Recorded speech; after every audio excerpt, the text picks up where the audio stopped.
Scattered around a garden, frozen moments charting the violent history of Okinawa, the end of World War II, and the land seizures that followed as the US military took over. But sculptor Minoru Kinjo's real anger is directed at the Japanese rulers of the time. They called us spies. If we used our own language, we had to wear something called a disgrace tag. But it's our culture, and that language is Okinawa's identity.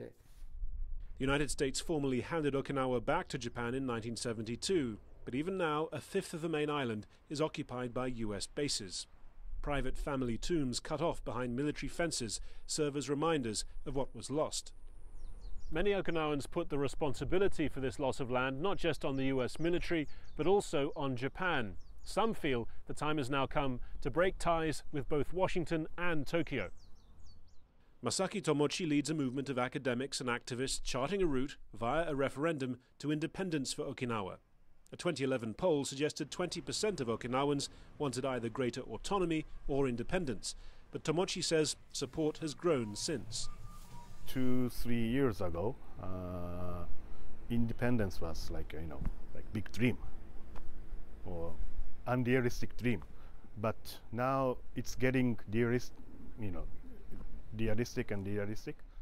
For its opponents, though, there's a fear that US and Japanese influence could all too easily be replaced by China's. In a university office, something rare enough for the students involved to ask us not to use their real names. A discussion about the heroism and grace of Japanese soldiers in World War II. No support here for independence.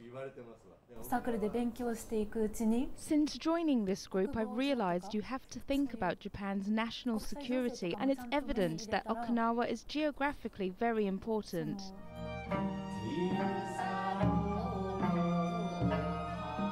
Takenobu Ueta is a long-time defender of Okinawa's distinct culture, but he has little time for either independence activists or empire-tinged nationalists. I don't think like that. Okinawa is part of Japan, and it can also be a place where people around the world can find some kind of feeling that they miss to enrich their hearts. I hope it's going to be everyone's Okinawa. But if he's not fighting for territory, he is fighting for language, the key, he believes, to the warmth at the heart of the Okinawan identity.